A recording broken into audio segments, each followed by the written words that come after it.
اعوذ باللہ من الشیطان الرجیم بسم اللہ الرحمن الرحیم۔ شرک سے اجتناب از مکرم منصور احمد مربی سلسلہ، روزنامہ الفضل انٹرنیشنل، سوموار 5 جون 2023۔ بیعت کنندہ سچے دل سے عہد اس بات کا کرے کہ آئندہ اس وقت تک کہ قبر میں داخل ہو شرک سے مجتنب رہے گا۔ شرط بیعت اول، بیعت کنندہ سچے دل سے عہد اس بات کا کرے کہ آئندہ اس وقت تک کہ قبر میں داخل ہو شرک سے مجتنب رہے گا۔ مجموعہ اشتہارات، جلد اول، صفحہ نمبر 159۔ شرک کسی چیز میں حصہ دار بنانے کو کہتے ہیں۔ اسلامی اصطلاح میں شرک سے مراد کسی چیز یا قول یا فعل میں اللہ تعالیٰ کے علاوہ کسی پر بھروسہ کرنا۔ اسلام میں شرک کرنا گناہ کبیرہ ہے، اسی لیے قرآن کریم نے اسے ظلم عظیم قرار دیا ہے۔ اللہ تعالیٰ قرآن کریم میں فرماتا ہے، ان اللہ لا یغفر ان یشرک بہ ویغفر ما دون ذلک لمن یشاء ومن یشرک باللہ فقد افتری اثما عظیما۔ سورۃ النساء آیت 48۔ یقیناً اللہ معاف نہیں کرے گا کہ اس کا کوئی شریک ٹھہرایا جائے، اور اس کے علاوہ سب کچھ معاف کر دے گا جس کے لیے وہ چاہے، اور جو اللہ کا شریک ٹھہرائے تو یقیناً اس نے بہت بڑا گناہ افترا کیا ہے۔ حدیث صحیح سے ثابت ہے کہ انسان جب پیدا ہوا تو موحد تھا، بعد میں اسے شرک کی بیماری لاحق ہوئی۔ چنانچہ صحیح بخاری کتاب الجنائز میں درج ہے کہ رسول کریم صلی اللہ علیہ وسلم نے فرمایا، لعن اللہ الیہود والنصارى اتخذوا قبور انبیائہم مسجدا، یعنی اللہ تعالیٰ یہود و نصارہ پر لعنت کرے، انہوں نے اپنے انبیاء کی قبروں کو سجدہ گاہ بنا لیا۔ پس یہی اندیشہ تھا جس کی وجہ سے رسول کریم صلی اللہ علیہ وسلم کی قبر کو بھی ظاہر نہیں کیا گیا، یعنی کسی کھلی جگہ پر نہیں بنائی گئی۔ یہودی شرک کا آغاز کرنے والے اور مشرکوں کے پیشوا سمجھے جاتے ہیں۔ حضرت مسیح موعود علیہ الصلوۃ والسلام یہود کے متعلق فرماتے ہیں، وہ لوگ خدائے تعالیٰ کو جسمانی اور جسم قرار دینے میں، اور اس کی ربوبیت اور رحمانیت اور رحیمیت وغیرہ صفات کے معطل جاننے میں، اور ان صفتوں میں دوسری چیزوں کو شریک گرداننے میں اکثر مشرکین کے پیشوا اور سابقین اولین میں سے ہیں۔ برائن احمدیہ، روحانی خزائن، جلد اول، صفحہ نمبر 466۔ حدیث میں آتا ہے کہ نہا رسول اللہ صلی اللہ علیہ وسلم ان یجسس القبر او ان یقعد علیہ او ان یبنى علیہ لا تصلوا الی القبور ولا تجلسوا علیہا۔ صحیح مسلم کتاب الجنائز۔ رسول کریم صلی اللہ علیہ وسلم نے قبروں کو پختہ کرنے، ان کے اوپر عمارت تعمیر کرنے، ان کی طرف نماز پڑھنے اور ان کے اوپر بیٹھنے سے منع فرمایا ہے۔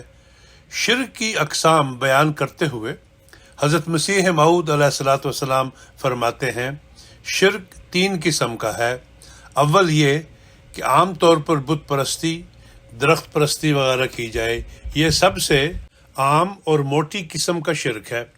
دوسری قسم شرک کی یہ ہے کہ اسباب پر حد سے زیادہ بھروسہ کیا جاوے کہ فلاں کام نہ ہوتا تو میں ہلاک ہو جاتا ہے، یہ بھی شرک ہے۔ تیسری قسم شرک کی یہ ہے کہ خدا تعالیٰ کے وجود کے سامنے اپنے وجود کو بھی کوئی شے سمجھا جاوے۔ موٹے شرک میں تو آج کل اس روشنی اور عقل کے زمانے میں کوئی گرفتار نہیں ہوتا، البتہ اس مادی ترقی کے زمانے میں شرک فی الاسباب بہت بڑھ گیا ہے۔ ملفوظات، صفحہ نمبر 216 و 255۔ حضرت مسیح موعود علیہ الصلوۃ والسلام فرماتے ہیں کہ توحید صرف اس بات کا نام نہیں کہ منہ سے لا الہ الا اللہ کہیں اور دل میں ہزاروں بت جمع ہوں، بلکہ جو شخص کسی اپنے کام اور مکر اور فریب اور تدبیر کو خدا کی سی عظمت دیتا ہے، یا کسی انسان پر بھروسہ رکھتا ہے جو خدا تعالیٰ پر رکھنا چاہیے، یا اپنے نفس کو وہ عظمت دیتا ہے جو خدا کو دینی چاہیے، ان سب صورتوں میں وہ خدا تعالیٰ کے نزدیک بت پرست ہے۔ بت صرف وہی نہیں ہیں جو سونے یا چاندی یا پیتل یا پتھر وغیرہ سے بنائے جاتے ہیں اور ان پر بھروسہ کیا جاتا ہے، بلکہ ہر ایک چیز یا قول یا فعل، یعنی کوئی بات، کوئی چیز، کوئی عمل، فرمایا جس کو وہ عظمت دی جائے جو خدا تعالیٰ کا حق ہے، وہ خدا تعالیٰ کی نگاہ میں بت ہے۔ یاد رہے کہ حقیقی توحید جس کا اقرار خدا ہم سے چاہتا ہے اور جس کے اقرار سے نجات وابستہ ہے، یہ ہے کہ خدا تعالیٰ کو اپنی ذات میں ہر ایک شریک سے، خواہ بت ہو، خواہ انسان ہو، خواہ سورج ہو یا چاند ہو، یا اپنا نفس یا اپنی تدبیر اور مکر و فریب ہو، منزہ سمجھنا اور اس کے مقابل پر کوئی قادر تجویز نہ کرنا، کوئی رازق نہ ماننا، کوئی معز اور مذل خیال نہ کرنا، یعنی کوئی ایسا شخص خیال نہ کرنا جو عزت دینے والا ہے یا ذلیل کرنے والا ہے، بلکہ یہ سمجھنا کہ خدا تعالیٰ ہی عزتیں دیتا ہے اور ذلت دیتا ہے۔ فرمایا کوئی ناصر اور مددگار نہ دینا، اور دوسرے یہ کہ اپنی محبت اسی سے خاص کرنا، اپنی عبادت اسی سے خاص کرنا، اپنا تذلل اسی سے خاص کرنا، اپنی امیدیں اسی سے خاص کرنا، یعنی اسی سے وابستہ رکھنا، اپنا خوف اسی سے خاص کرنا۔ پس کوئی توحید بغیر ان تین قسم کی تخصیص کے کامل نہیں ہو سکتی۔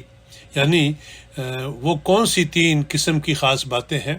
فرمایا اول ذات کے لحاظ سے توحید، یعنی یہ کہ اس کے وجود کے مقابل پر تمام موجودات کو معدوم کی طرح سمجھنا، یعنی جو کچھ بھی دنیا میں ہے موجود ہے لیکن اس کی کوئی حیثیت نہیں ہے۔ تمام کو خالقۃ الذات اور باطلۃ الحقیقت خیال کرنا، یعنی ہر چیز جو ہے وہ ہلاک ہونے والی ہے، اپنی ذات میں کوئی حیثیت نہیں رکھتی، ختم ہونے والی ہے اور اس کی کوئی حقیقت نہیں، اور اللہ کے مقابلے میں سب جھوٹ ہے۔ فرمایا دوم صفات کے لحاظ سے توحید، یعنی یہ کہ ربوبیت اور الوہیت کی صفات بجز ذات باری کسی میں قرار نہ دینا، یعنی کہ رب صرف ہمارا خدا ہے، وہی ہمارا پالنے والا ہے، اور وہی ہے جس کو خدائی طاقت حاصل ہے جو تمام طاقتوں کا سرچشمہ اور منبع ہے۔